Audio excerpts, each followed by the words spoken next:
കപ്പയും ചേമ്പിൻ താളും ചേർത്ത് ഒരു കറി ഉണ്ടാക്കിയാലോ? പണ്ട് കാലത്ത് നമ്മുടെ നാട്ടിൻ പുറങ്ങളിലെ അടുക്കളയിൽ ഉണ്ടായിരുന്ന ഈ നാടൻ കറി ഇന്നും ചൂടുചോറിൻ്റെ കൂടെ അത്ര തന്നെ രുചിയാണ്. രുചി മാത്രമല്ല, ചേമ്പിൻ താളിൽ ഫൈബർ, ഇരുമ്പ്, പൊട്ടാസ്യം അങ്ങനെ ഒരുപാട് പോഷകങ്ങൾ അടങ്ങിയിട്ടുണ്ട് കേട്ടോ.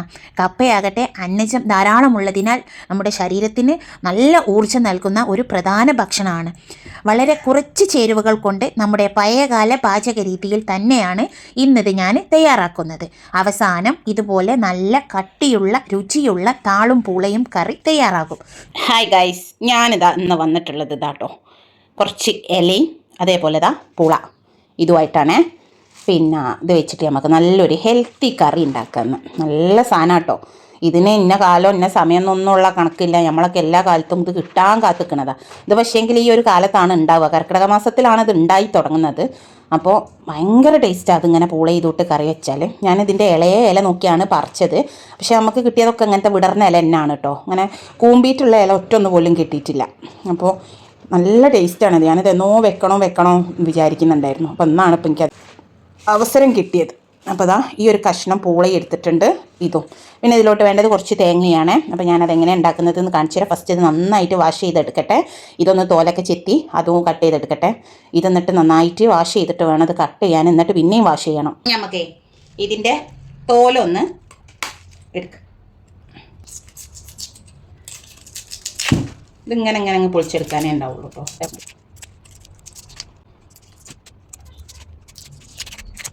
ഇനി നമുക്ക് ഇത് നന്നായി കൈയ്യെടുത്ത് വരാം കേട്ടോ. കൈയ്യെടുത്ത് വന്നിട്ടുണ്ട് കേട്ടോ. ഇനി നമുക്കിതൊന്ന് കട്ട് ചെയ്യാം.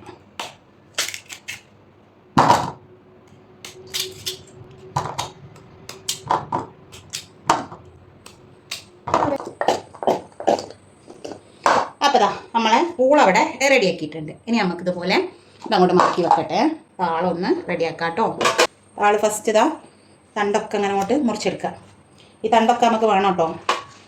കറിയിലോട്ട് കൂടുതലും തണ്ടാണ് വേണ്ടത്. ഇല കുറച്ച് മതി. എല്ലാം കഴുകി എടുത്തതാണേ. നന്നായിട്ട് ചെക്ക് ചെയ്ത് കഴുകണം കേട്ടോ. കാരണം ഇതിൻ്റെ ബാക്കിലേ ഓരോന്ന് വന്ന് മുട്ടട്ടൊക്കെ ആകെയൊക്കെ ചെയ്യും. അതുകൊണ്ടാണ്. ഇനി നമുക്കേ കയ്യിൽ കുറച്ച് എണ്ണ പരട്ടാം കേട്ടോ, ഇല്ലെങ്കിൽ ചൊറിയും.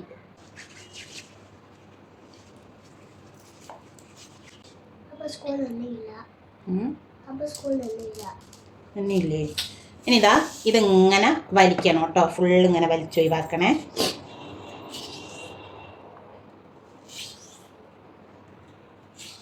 വേഗം കഴിയും. ഇങ്ങനെ എല്ലാം ഒന്ന് ക്ലീനാക്കി എടുത്തിട്ട് വരാം കേട്ടോ. അപ്പോൾ ഫുള്ള് ഞാൻ ക്ലീൻ ആക്കിയിട്ടുണ്ട് കേട്ടോ. ഇനി ഇത് നന്നായിട്ട് നമുക്ക് ചെറുതാക്കി കട്ട് ചെയ്തെടുക്കണം. കുറച്ച് ഇല അത് കട്ട് ചെയ്തിട്ട് കാണിച്ചു തരാം കേട്ടോ. അപ്പോൾ നമ്മളിതാ ഫുള്ള് കട്ട് ചെയ്തെടുത്തിട്ടുണ്ട് കേട്ടോ. തണ്ട് ഇതാക്കണ അടിയിലുണ്ട്, ഇല മുകളിലുണ്ട്. ഇങ്ങനെയാണ് നമുക്ക്. ഇനി നമുക്കിതൊരു 10 മിനിറ്റ് നേരം വെള്ളത്തിലിട്ടൊന്ന് വെക്കണേ. ഇതിലൊരു കറ ഉണ്ടാവും. ആ കറ പോകാൻ വേണ്ടിയിട്ടാണ്. എന്നിട്ട് നമുക്കിത് കുക്കറിലിട്ട് വേവിച്ചെടുക്കാനുള്ള പണിയുള്ളൂ കേട്ടോ ഇനി. അപ്പോൾ ഗൈസ് ഞാനിതാ എല്ലാം സെറ്റാക്കി എടുത്തിട്ടുണ്ട്. ഇനി നമുക്കിത് കുക്കറിലോട്ട് ഇട്ട് കൊടുക്കാം കേട്ടോ. ഈ നമ്മൾ എടുത്ത് വെച്ചിട്ടുള്ള ഇല അല്ലേ, ഇല വെള്ളത്തിൽ തന്നെയാണ് ഉള്ളത്. ഞാൻ 2 വട്ടം വെള്ളം മാറ്റിയിട്ടോ. എനിക്ക് പേടിയാവാം ചോറിനാലോന്ന്. ഇനി ഞാനിത് കുക്കറിലോട്ട് ഇട്ട് കൊടുക്കാനേ. അപ്പോൾ ഞാൻ ഫുള്ള് ഇതിലോട്ട് ഇട്ടിട്ടുണ്ട്. ഇത് ഇത്ര ഉണ്ടെന്ന് കണ്ട് നിങ്ങൾ ടെൻഷൻ ഒന്നും ആവണ്ട. ഇത് ഒന്ന് വിസിലടിഞ്ഞാൽ ഫുള്ള് തളിപ്പോട്ടോ. ഇനി ഇതിലോട്ട് ഒരു 1/2 ഗ്ലാസ് വെള്ളം ഒഴിച്ച് കൊടുക്കണേ. വെറും 1/2 ഗ്ലാസ് വെള്ളം ഒഴിച്ചാൽ മതി. കാരണം നമ്മൾ ഈ വെള്ളത്തിൽ നിന്ന് എടുത്തിട്ടതായതുകൊണ്ട് തന്നെ ഇതിൽ വെള്ളം ഉണ്ടാവും കേട്ടോ. അപ്പം ഇനി നമുക്കിത് മൂടി വെച്ച് വേവിച്ചെടുക്കാം കേട്ടോ. വെറും ഒരു വിസിലടിക്കുക, കുറച്ച് നേരം വെയിറ്റ് ചെയ്യാം.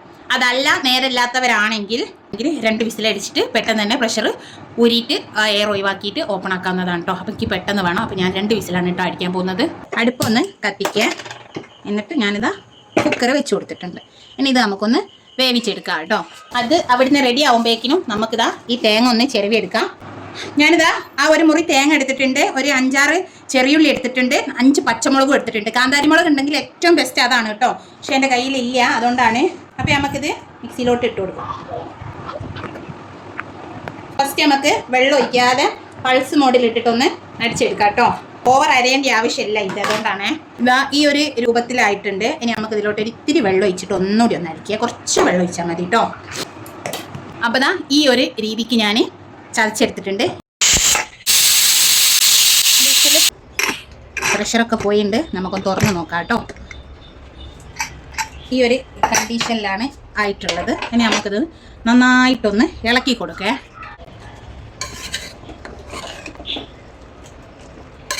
ഇനി നമുക്ക് ഇത് ഇത് വെച്ച് നന്നായിട്ടൊന്ന് ഉടച്ചു കൊടുക്കാം കേട്ടോ. അപ്പം നമ്മൾ തീ ഓഫാക്കിയിട്ടതാണേ.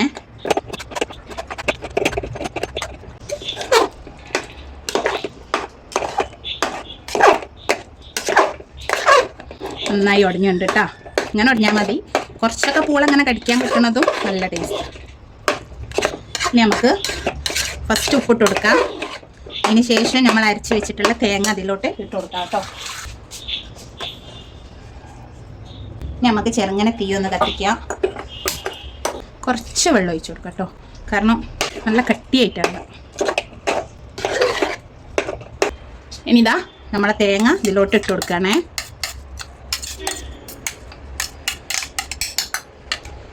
തീ സിമ്മാക്കി വെക്കണം കേട്ടോ, ഞാൻ അടി പിടിക്കും. നമുക്ക് ഈ മിക്സിൻ്റെ ജാറിലോട്ട് ഒരു ഇച്ചിരി വെള്ളം ഒഴിച്ചിട്ട് അതോടെ ഒന്ന് ചുവറ്റി പറഞ്ഞു വെക്കേ.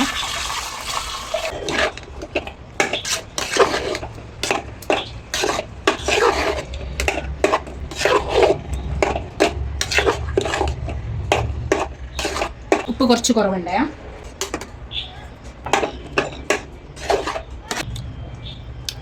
ഓക്കെ, ഉപ്പൊക്കെ കറക്റ്റായിട്ടുണ്ട്.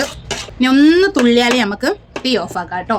ഈ ഒരു കൺസിസ്റ്റൻസിയാണ് കേട്ടോ അതിന് വേണ്ടിയത്. ഇത് കറിയാണേ, ഇങ്ങനെയാണ് കേട്ടോ കഴിക്കുക.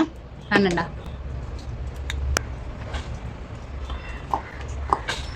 ഓക്കെ, ഇനി നമുക്ക് ഓഫാക്കാം കേട്ടോ.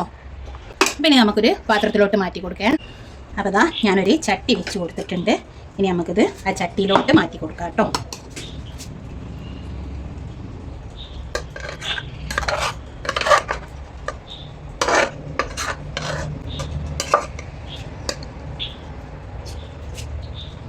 അപ്പോൾ ഗൈസ്, നമ്മളുടെ അടിപൊളി താളും പൂളയും കറി ഇവിടെ റെഡി ആയിട്ടുണ്ട്.